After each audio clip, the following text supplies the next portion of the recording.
Reason क्या है? एक तो C01 ने परेशान किया हुआ है, मशीन इतने बड़े बड़े, इलेक्ट्रिक बिल बहुत ज्यादा आपका आ रहा है, ठीक है।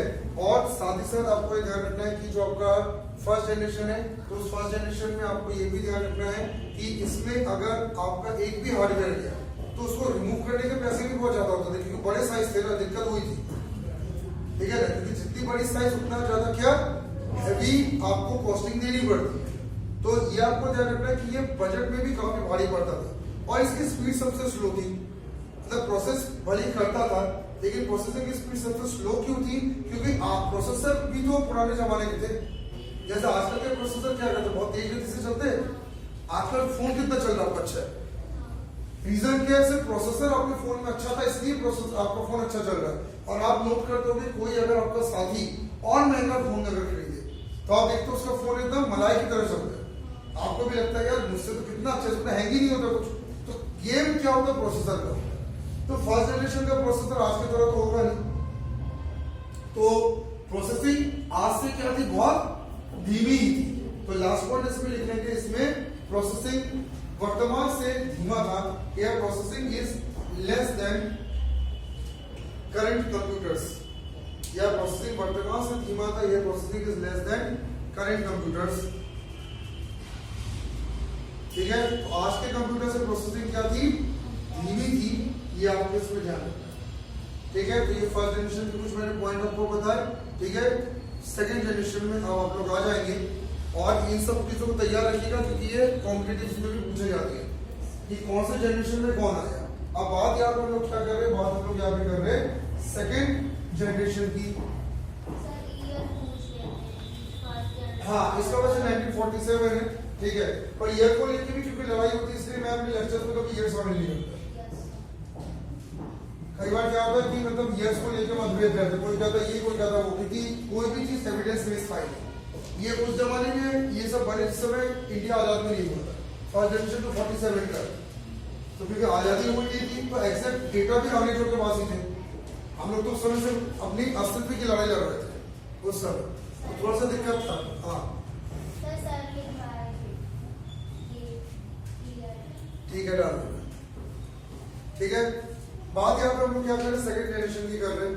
अब ये आपको ध्यान रखना है कि फर्स्ट जनरेशन में सबसे बड़ा जो दुश्मन हमारा निकला था वो था वैक्यूम ट्यूब, सबसे मेन, जिसने फर्स्ट जनरेशन में पूरी तरीके से कंप्यूटर्स को आम इंसान तक नहीं पहुंचे दिया, वो था वैक्यूम ट्यूब, ठीक है। तो सेकंड जनरेशन में वैक्यूम ट्यूब का बाहर होना निश्चित था। तो सेकंड जनरेशन में क्या हुआ, वैक्यूम ट्यूब के स्थान पे किसने ले लिया, ट्रांजिस्टर्स इस युग में आए। तो लिखिएगा इस जनरेशन में वैक्यूम ट्यूब को रिप्लेस करके ट्रांजिस्टर को लाया गया। इन this generation vacuum tube is replaced by transistors. इस जनरेशन में वैक्यूम ट्यूब को ट्रांजिस्टर्स के द्वारा रिप्लेस किया गया। इन this generation vacuum tube is replaced by transistor, जिसमें एक स्मॉल मॉड्यूल के द्वारा वेट फॉर स्मॉल मॉड्यूल, जिसमें एक स्मॉल मॉड्यूल के द्वारा wait for small module electric signals को पास किया जाता था। The electric signals are passed, जिसमें स्मॉल मॉड्यूल्स के द्वारा इलेक्ट्रिक सिग्नल्स को पास किया जाता था। Wait for the small modules the electrical signals are passed,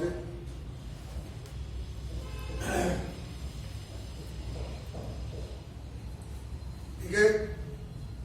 तो बात यहाँ पे हम लोग सेकंड जनरेशन की कर रहे हैं और आपको यहाँ पे ध्यान रखना है कि सेकंड जनरेशन में कौन आ गया, ट्रांजिस्टर। इसने क्या किया, छोटा सा एक मॉड्यूल बनाया गया जो करंट को क्या कर रहा है,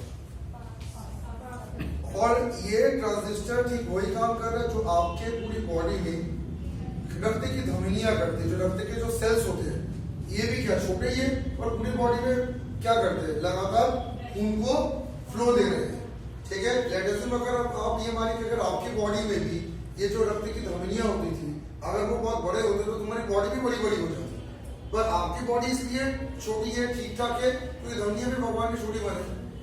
तो ट्रांजिस्टर से जो के आने से क्या फायदा हुआ, कंप्यूटर की साइज क्या हो गई, कम हो गई। कंप्यूटर का साइज कम हुआ तो आम आदमी के पास कंप्यूटर क्या होगा, रीच बढ़ गया, क्योंकि आम आदमी हमेशा छोटी चीजों को अपने साथ रखना ज्यादा प्रेफर करता है, ना कि बड़े चीजों को। आप सफर में भी जाते हो तो आप बड़े बैग प्रेफर नहीं करते, आप चाहते हो कि छोटे बैग में हमारा सफर आराम से हो जाए। तो इस सेकंड जनरेशन में और क्या क्या फीचर थे वो मैं आपको बता रहा हूँ। पहला लिखिएगा, इस जनरेशन में कंप्यूटर का साइज छोटा होगा। In this generation the computer size are becoming small. इस जनरेशन में कंप्यूटर का साइज छोटा हुआ। In this generation the computer size is becoming small. तो इस जनरेशन में आप क्या करें, कंप्यूटर का साइज क्या हो गया, छोटा हो गया। दूसरा लिखेंगे, इस जनरेशन में इलेक्ट्रिक की रिक्वायरमेंट कम हुई। इन this generation the requirement of electricity reduces. इस जनरेशन में इलेक्ट्रिसिटी की रिक्वायरमेंट कम हुई। इन this generation the electricity requirement reduces. तो सेकंड आपको यहाँ पे ध्यान रखना है कि इस जनरेशन में क्या हो गया, करंट की रिक्वायरमेंट क्या हो गई, कम हो गई। ठीक है, रीजन क्या है, ट्रांजिस्टर्स इतना करंट नहीं खाते जितना वैक्यूम ट्यूब खाते हैं। और इसका प्रमाण आप लोग भी देख रहे हैं, आप लोग के भी मशीन में ट्रांजिस्टर्स है जो करंट को क्या कर रहे हैं, पास कर रहे हैं। पर कभी ऐसा होगा कि आप अपने से मोबाइल को चार्ज कर रहे हो और बिल 5 लाख आ रहा है। आपके घर में तो कितने इलेक्ट्रिक डिवाइसेस हैं, सब ट्रांजिस्टर से चल रहे हैं। ठीक है, मोबाइल में ट्रांजिस्टर से, आपके घर में इलेक्ट्रॉनिक डिवाइसेस में ट्रांजिस्टर से। बिल आपका उतना क्यों नहीं आ रहा है, क्योंकि ट्रांजिस्टर उतना ज्यादा खाता नहीं है। अगर ट्रांजिस्टर से इतना खाता ना तो आज 5-5 लाख रुपए का बिल देना पड़ता आपको। ठीक है, वो भी हर महीने रिपीटेटिव, क्योंकि डिवाइसेस तो बेचोगे नहीं। नंबर तीसरा, यह जल्दी हीटअप नहीं होते हैं।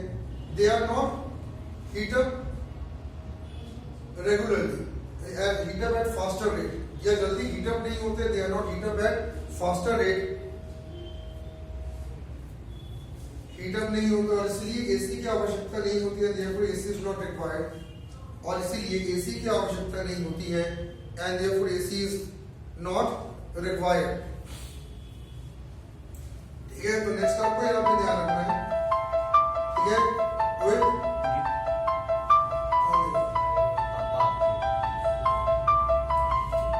रिकॉर्ड करो।